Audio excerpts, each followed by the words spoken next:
Bonjour à tous, dans cette vidéo je voudrais vous parler de la tradition primordiale, que j'ai déjà évoquée auparavant. Cette vidéo sera une sorte de bref résumé de ce que j'ai pu dire par le passé. Pour commencer, on peut dire que cette tradition primordiale remonte à l'origine même de l'humanité. Elle est la spiritualité première, source de toutes les religions qui sont nées ultérieurement dans les différentes civilisations. On peut la qualifier de pure connaissance métaphysique, dont la finalité est l'union de l'esprit humain avec l'esprit suprême, Dieu. Cette connaissance étant innée pour les premiers hommes, mais elle s'est ensuite perdue avec la chute dans le matérialisme, représentée dans la Bible par la chute d'Adam et Ève. Les hommes ont voulu suivre Lucifer dans son désir orgueilleux de posséder le monde et d'être l'unique Dieu de son existence. Ils ont perdu cette pureté originelle du cœur qui les unissait à Dieu. Pour retrouver cette lumière divine, l'homme a dû par la suite pratiquer un ascétisme total, ayant pour but de l'éloigner des choses corrompues de ce monde. Mais seuls les initiés, étant capables de subir cet ascétisme, peuvent de nouveau atteindre cette illumination divine. Cette illumination demande de mourir à soi-même, de sacrifier toutes nos pulsions charnelles, notre ego et tout ce qui nous relie au monde matériel. Il faut crucifier le moi pour atteindre le soi, l'esprit qui est notre véritable identité. C'est lorsqu'on redevient totalement esprit, dégagé de toute attache aux choses de ce monde, que l'on peut atteindre l'esprit divin. C'est ce que saint Paul nous enseigne dans Éphésiens chapitre 4, versets 17 à 23. Voici donc ce que je dis, et ce que je déclare dans le Seigneur, c'est que vous ne devez plus marcher comme les païens, qui marchent selon la vanité de leurs pensées. Ils ont l'intelligence obscurcie, ils sont étrangers à la vie de Dieu, à cause de l'ignorance qui est en eux, à cause de l'endurcissement de leur cœur. Ayant perdu tout sentiment, ils se sont livrés à la dissolution, pour commettre toute espèce d'impureté jointe à la cupidité. Mais vous, ce n'est pas ainsi que vous avez appris Christ, si du moins vous l'avez entendu, et si conformément à la vérité qui est en Jésus, c'est en lui que vous avez été instruits à vous dépouiller, eu égard à votre vie passée, du vieil homme qui se corrompt par les convoitises trompeuses, à être renouvelé dans l'esprit de votre intelligence, et à revêtir l'homme nouveau, créé selon Dieu dans une justice et une sainteté que produit la vérité. Petite précision, le mot païen est ici utilisé dans le mauvais sens du terme. Il désigne les croyances idolâtres qui ne sont plus rattachées à la tradition primordiale. Il ne désigne pas les traditions comme la tradition celtique ou hindouiste par exemple, qui dans la forme sont polythéistes, mais qui dans le fond n'adorent qu'un seul Dieu, l'absolu. Les différents dieux étant en réalité des manifestations de cet absolu, et non pas des divinités toutes puissantes, séparées les unes des autres, et qui auraient leur volonté propre. Les mythes racontant les histoires de ces différents dieux ne doivent pas être pris au premier degré. Ils ont un sens ésotérique et métaphysique bien plus profond. Seules les croyances dégénérées, qui ont oublié ce sens ésotérique, menant à l'absolu, vont idolâtrer ces divinités. Je pense qu'il était important de faire cette précision. Le reste des hommes peuvent tout de même s'élever assez haut spirituellement grâce aux religions traditionnelles, qui leur enseignent les choses nécessaires au salut de leur âme. Mais seul l'enseignement prodigué par une initiation ésotérique permet d'atteindre l'illumination de notre vivant. Chaque religion ou tradition secondaire, par rapport à la tradition primordiale, possède des rites et des dogmes ésotériques, accessibles au plus grand nombre, mais également des rites ésotériques réservés aux initiés.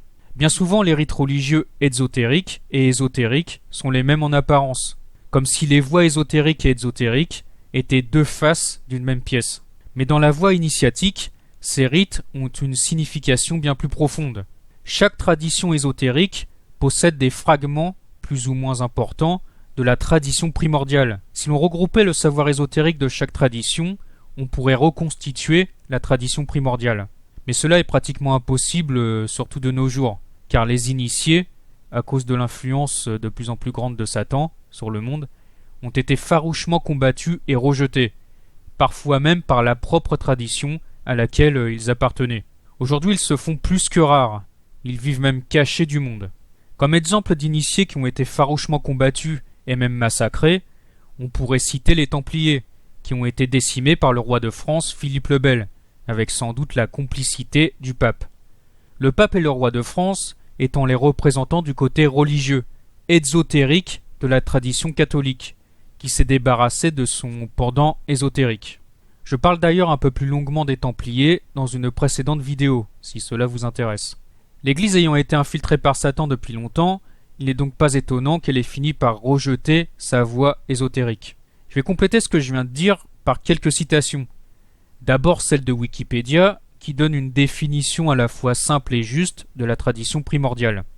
La tradition primordiale est l'idée qu'une unique vérité métaphysique, qui relie intrinsèquement l'ensemble des traditions sacrées à une révélation originaire, dont la cause est non humaine, c'est-à-dire divine. Cette vérité intrinsèque aux traditions constitue l'unique tradition primordiale, qui se laisse découvrir à travers les multiples correspondances symboliques, mythiques et rituelles, qu'ont en commun les différentes traditions sacrées de l'humanité. Le concept de tradition primordiale est diversement théorisé et problématisé à l'époque contemporaine, par l'école de la tradition. Cette école est constituée d'écrivains, philosophes, anthropologues, historiens et essayistes des diverses confessions religieuses, et dont le fondateur et principal représentant est le métaphysicien René Guénon.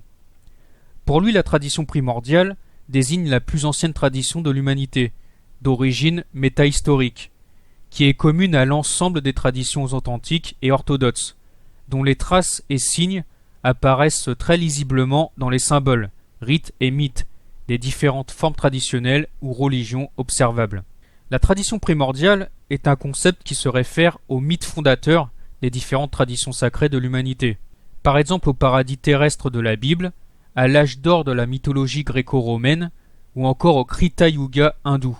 Intimement liée à la connaissance intuitive et intellectuelle du principe ultime, la tradition primordiale désigne ainsi un état d'être spirituel que l'homme a perdu lors de la chute et qu'il s'agit de retrouver au moyen de la connaissance métaphysique, tant spéculative, enseignement oral voire écrit, qu'opérative, initiation rituelle. Dans le dictionnaire de René Guénon, écrit par Jean-Marc Vivenza, on peut lire ceci. Les formes traditionnelles de notre présent Manvantara conservent très concrètement, même si c'est parfois de manière extrêmement indirecte, un lien avec la tradition primordiale, que l'on qualifie par ailleurs d'hyperboréenne, à cause de son origine polaire, qui, de par son caractère premier, est la tradition fondamentale, présidant à la source de diffusion de la connaissance sacrée au sein de notre cycle actuel. Cette tradition nommée, pour les raisons que nous venons d'exposer, primordiale, la plus ancienne tradition de l'humanité, est la tradition primitive commune à l'ensemble des traditions authentiques et orthodoxes, dont les traces et signes apparaissent très lisiblement dans les symboles, rites et mythes de la tradition universelle. On peut donc dire que cette tradition primordiale a véritablement fécondé, nourri substantiellement l'ensemble des traditions actuelles, ces dernières en dérivant à un degré plus ou moins important. La nature polaire de la tradition primordiale lui confère par ailleurs un caractère central, c'est-à-dire non réductible aux catégories classiques, utilisées pour situer la zone géographique d'origine d'une forme spirituelle ou religieuse particulière. Catégories qui se divisent, comme nous le savons, par notre ère actuelle, en deux domaines distincts, l'Orient et l'Occident. La tradition primordiale s'exprime ainsi aujourd'hui par l'intermédiaire du symbolisme, véritable langage universel, dépassant les différences de langage ou de religion, à cause justement de cette appartenance commune à une identique mémoire antérieure. René Guénon s'est penché tout au long de son œuvre, avec une rare et vigilante attention, sur la permanence de ces signes qui témoignent de la tradition primordiale, afin d'essayer de se dégager une compréhension approfondie de la signification de la présence de ces formes au sein des diverses civilisations, et de faire apparaître leur sens exact au regard du savoir essentiel. Être en mesure de reconnaître les signes qui manifestent leur rattachement à la tradition oubliée, être capable de lire et d'en comprendre leur sens, telle est finalement la tâche et l'objectif de l'entreprise herméneutique qui présida à l'immense travail effectué par Guénon dans le domaine du symbolisme. Voilà pour les citations. La tradition primordiale correspond donc à cet âge d'or ou paradis perdu des différentes traditions religieuses. Dans une autre de mes vidéos, je vous avais parlé des différents cycles ou âges qui régissent notre humanité. Dans l'hindouisme, ils sont résumés ainsi. On a d'abord l'âge d'or de l'humanité, une époque paradisiaque où la tradition primordiale n'était pas encore cachée aux hommes, le mal n'existait pas encore, Il n'y avait pas de péché, pas de meurtre, la nature était beaucoup plus luxuriante qu'aujourd'hui, et chaque être humain était relié en permanence à l'esprit divin. Jusqu'au jour où l'homme a fini par chuter à cause de son orgueil dans le monde de la matière, perdant ainsi cette union spirituelle avec Dieu. Viennent ensuite l'âge d'argent, l'âge d'airain, et le dernier âge de l'humanité qui est le nôtre, l'âge de fer ou Kali Yuga, l'âge apocalyptique de la Bible. René Guénon dit, je cite, « Il va de soi que, dans ces conditions, le paradis terrestre correspond au Krita Yuga ou âge d'or de notre Manvantara. » Pour rappel, un Manvantara est un terme hindou qui désigne notre humanité actuelle, et plus précisément les 4 âges de cette humanité. Les hommes des premières époques ayant vécu sur des continents disparus depuis lors, il est fort peu vraisemblable que les restes préhistoriques qu'on découvre aujourd'hui remontent aussi loin. Et en fait, on ne semble guère leur attribuer ordinairement que 15 ou 20 000 ans, ce qui est encore relativement récent. Il en faudrait à peu près le triple pour qu'ils datent de l'âge d'or. Donc on comprend par là que les premiers hommes de l'âge d'or auraient vécu il y a environ 60 000 ans. La tradition primordiale est donc le centre spirituel de l'humanité, puisqu'elle est le cœur commun de toutes les religions. Mais elle est également un centre géographique, puisque l'origine des premiers hommes semble se situer dans le continent perdu d'Hyperborée, qui se trouverait aujourd'hui sous les glaces de l'Arctique. Ce continent, à cause de la fonte des glaces, pourrait bien réapparaître un jour aux yeux de l'humanité, ce qui correspondrait quelque part à la fin de cet âge de ténèbres et au retour de l'âge d'or. C'est pour cela qu'il faut bien surveiller ce qui se passe au pôle Nord, car à mon avis les mondialistes lucifériens vont tout faire pour cacher l'existence de ce continent, ou alors ils vont minimiser les découvertes archéologiques qui pourraient être faites là-bas.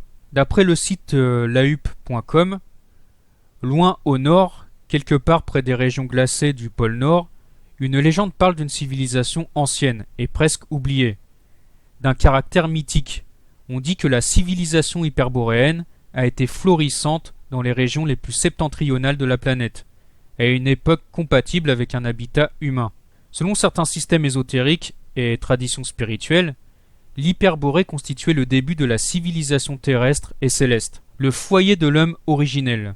Certains récits postulent que l'Hyperborée était le jardin d'Éden de l'origine, l'endroit où les plans terrestres et célestes se rejoignaient.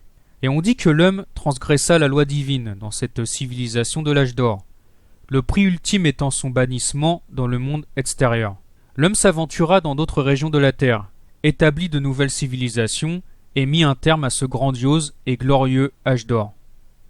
Je ne pouvais pas terminer cette vidéo sans parler de la contre-tradition ou contre-initiation qui est l'ennemi de la pure tradition primordiale. Si la tradition primordiale est d'essence divine, la contre-tradition est quant à elle d'essence satanique. L'objectif de cette contre-tradition animée par l'esprit de Satan étant de faire disparaître à jamais la tradition primordiale, ainsi que toutes les traditions secondaires qui lui sont rattachées, afin de priver les hommes de toute spiritualité transcendante. Les contre-initiés veulent plonger le monde dans un faux âge d'or, éclairé entre guillemets par la fausse lumière de Lucifer, Satan. Le nouvel ordre mondial est le nom le plus connu de ce faux âge d'or, dont on voit les prémices aujourd'hui avec le règne du matérialisme athée et le déclin des religions. Des religions sans cesse attaquées par les sectes lucifériennes qui dirigent les gouvernements dans l'ombre. La franc-maçonnerie moderne, complètement satanisée, est la plus connue de ces sectes, avec les Illuminés de Bavière et les 72 supérieurs inconnus. Ce faux âge d'or satanique verra officiellement le jour avec l'apparition de l'Antéchrist, un homme possédé par Satan qui dirigera le monde à la fin des temps. L'historien Michel Dezeille, spécialisé en ésotérisme, écrit, je cite, « La centrale de contre-initiation a pour but de conduire l'homme dans l'infra-humain, et aussi à lui faire perdre sa source spirituelle dont il est issu. La centrale de contre-initiation dégrade tout, conduit le monde au chaos, par l'anéantissement de toutes les croyances traditionnelles. La contre-initiation a opéré en 2 temps. D'abord, elle s'est opposée à la tradition, puis ensuite a utilisé la parodie, c'est-à-dire une contrefaçon de la tradition. C'est la situation d'aujourd'hui, l'antitradition qui se présente comme la tradition. Cette centrale a besoin d'agents humains pour se manifester complètement dans le monde. Elle est dirigée par un groupe occulte puissant, non humain, symbolisé souvent par les 72 compagnons de Seth, ou 72 supérieurs inconnus. et Seth lui-même, Seth étant l'un des nombreux noms de Satan. Sur le plan humain, s'est agglutiné autour un grand nombre de groupes particulièrement subversifs et criminels, dont les fameux Illuminati. Dans sa phase finale, elle vise à établir un pouvoir mondial, régi par l'argent, le commerce et les médias. C'est le système qui est symbolisé par la bête au nombre 666, voir l'Apocalypse où cela est clairement exprimé. Le système manipule les médias et donc les esprits. Par le cinéma, les gigantesques manifestations sportives et artistiques, il donne les idées et les mœurs à avoir, et surtout il capte à son profit l'énergie émotionnelle des masses. L'état final du cycle dominé par l'Antéchrist et la bête montre une parodie totale de la tradition, où tous les principes sacro-saints sont retournés, au point d'égarer les plus vigilants, les élus eux-mêmes s'il était possible. Mais tout cela aura une fin. Les forces des ténèbres n'ont pas accès au monde divin. Il y aura une prise de conscience, et enfin le jeu criminel du mal apparaîtra dans sa vraie nature. Alors ce sera le grand basculement, un nouvel âge d'or, une nouvelle ère.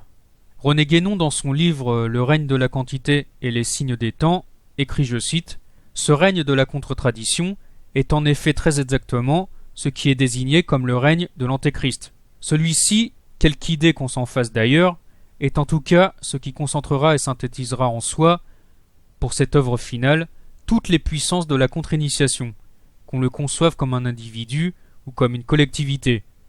Ce peut même, en un certain sens, être à la fois l'un et l'autre, car il devra y avoir une collectivité qui sera comme l'extériorisation de l'organisation contre-initiatique elle-même, apparaissant enfin au jour, et aussi un personnage qui, placé à la tête de cette collectivité, sera l'expression la plus complète et comme l'incarnation même de ce qu'elle représentera, ne serait-ce qu'à titre de support de toutes les influences maléfiques que, après les avoir concentrées en lui-même, il devra projeter sur le monde. Ce sera évidemment un imposteur. C'est le sens du mot Dajjal, par lequel on le désigne habituellement en arabe, puisque son règne ne sera pas autre chose que la grande parodie par excellence, l'imitation caricaturale et satanique de tout ce qui est vraiment traditionnel et spirituel.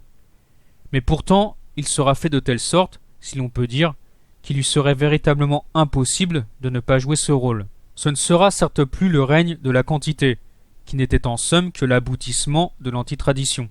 Petite précision pour ceux qui ne connaissent pas Guénon, le règne de la quantité, c'est pour faire simple le règne du matérialisme. Ce matérialisme, Satan s'en fout complètement, mais il s'en sert pour séduire les hommes afin de les éloigner de Dieu. Ce sera au contraire, écrit Guénon, sous le prétexte d'une fausse restauration spirituelle, une sorte de réintroduction de la qualité en toute chose, mais d'une qualité prise au rebours de sa valeur légitime et normale. Après l'égalitarisme de nos jours, il y aura de nouveau une hiérarchie affirmée visiblement, mais une hiérarchie inversée, c'est-à-dire proprement une contre-hiérarchie dont le sommet sera occupé par l'être qui, en réalité, touchera de plus près que tout autre au fond même des abîmes infernaux. Voilà, je vais m'arrêter là. J'espère que cette vidéo résumant très brièvement la notion de tradition primordiale vous aura intéressé. Je remercie une fois de plus les donateurs Tipeee, Patreon et souscription YouTube à qui cette vidéo était à la base destinée. C'est grâce à eux si je peux investir autant de temps dans ce travail. Que Dieu vous bénisse.